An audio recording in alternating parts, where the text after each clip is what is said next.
This meeting is being recorded.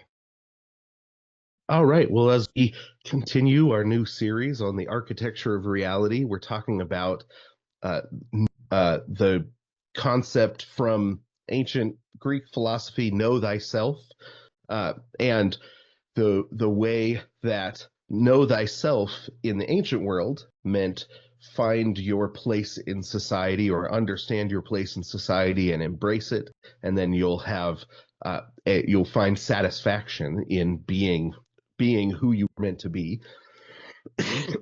And there's this conversation has continued down to the present where we've really flipped around the definition of know thyself. Another example of this, I love Hamlet. I think it's the greatest play ever written in English.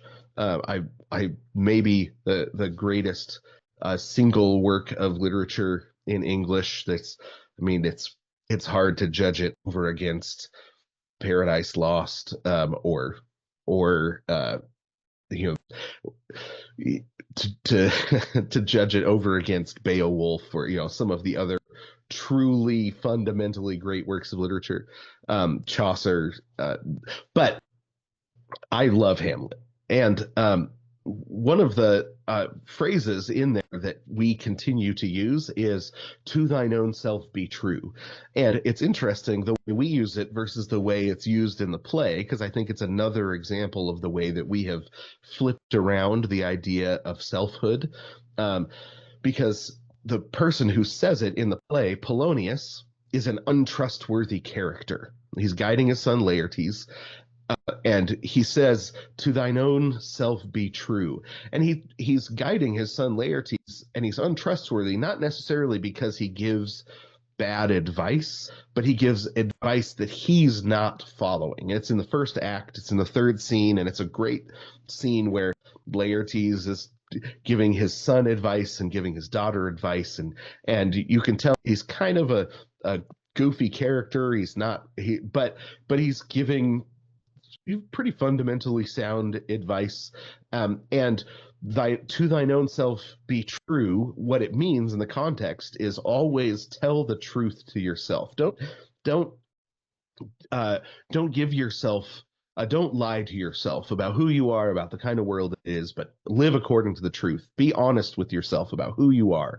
um, but he's also telling Laertes how to set up an effective mask so that others might be fooled into thinking that he is more than he actually is. And then immediately after live according to the truth is his advice, we begin seeing him set up spies. He sets up spies to catch Hamlet. He thinks that Hamlet is lying, and he sets up spies to set up Hamlet to catch Hamlet without his mask. He sends spies to spread rumors about his own son, and then eventually he's killed while spying himself, right? So he's saying, always live according to the truth, be honest with yourself, and then he immediately has this network of spies that he tells to lie, and then spies himself and ends up killed by it. And it makes him he's a funny character, but he's a tragic character, and that because he won't stay in his proper and appointed place, even though he advises his son and daughter to stay in theirs, it ends up killing him, and it helps destroy the whole kingdom. And and he is, in many ways, he's a mirror character to Hamlet, because Hamlet is a similarly tragic character.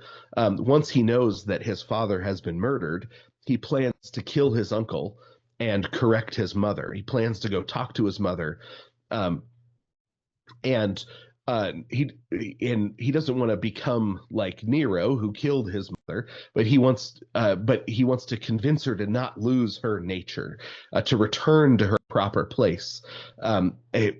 But by joining herself to his usurping uncle, her dead husband's brother, she's resisting reality. She's dislodged herself from the proper order of things and joined with the contagion of violence against this rightly ordered reality, right? So the brother and the king's brother, who's killed the king, and the queen are resisting the rightly ordering of reality, and the rottenness, the sickness of the social order, the rottenness in Denmark is people trying to violently overthrow the nature of things.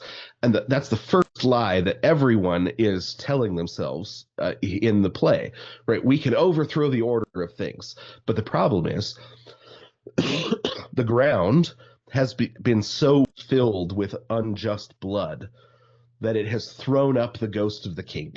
Right, the ground is resisting them because the king's ghost won't stay put. So it's thrown up the ghost of the king. So reality is resisting them. And in order to restore order, justice is needed. The right blood needs to be spilled. Guilty blood needs to be spilled. And Hamlet needs to avenge his father's murder. And he has the legal right to do it because he is by nature the rightful heir to the throne. But he's also the son. So in both of the offices of son and rightful king, he has the right to kill his father's murderer, to avenge the blood guilt. But when he finds the usurping king, he finds the king praying. And in Act 3, Scene 3, Hamlet leaves his proper station and tries to take on the role of God. He's given the opportunity to bring earthly justice and restore order. But he decides that earthly justice isn't going to be enough. If he kills him while he's praying, he might be forgiven by God. So Hamlet sneaks away to wait for a later time. And that choice seals Hamlet's fate and the fate of the whole royal house. Because of that choice, Hamlet, the entire royal house ends up dead. So Hamlet willingly refuses to be true to his station and ends up bringing blood guilt on the whole country because he's the rightful head of Denmark.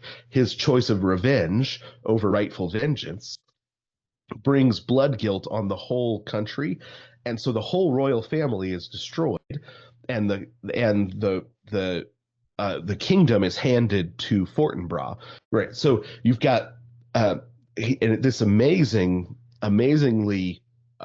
insightful story of a king who has the opportunity to restore things to their proper order and instead becomes guilty himself and destroys the kingdom. I mean, the entire kingdom is thrown topsy-turvy and is killed and handed over to a new royal family because of it. So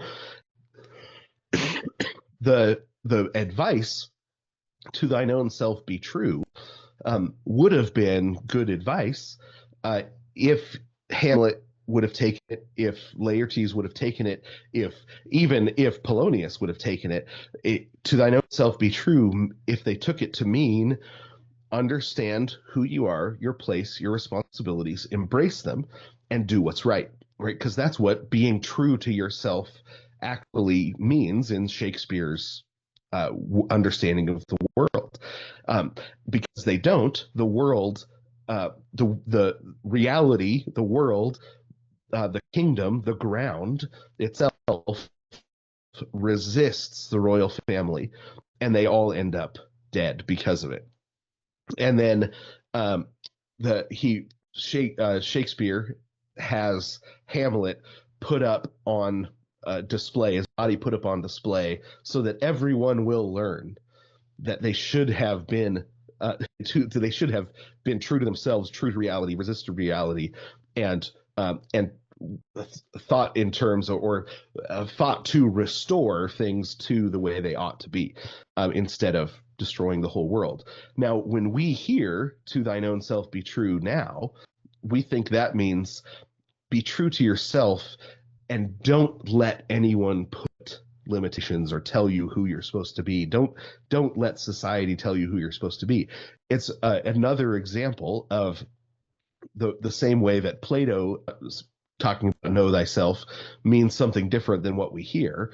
To thine own self be true means something different to us when we hear it, because we really don't believe that there is a proper ordering of society, an integrated whole that our society is supposed to conform itself to, that our and that we are supposed to conform ourselves to reality in this same sort of way.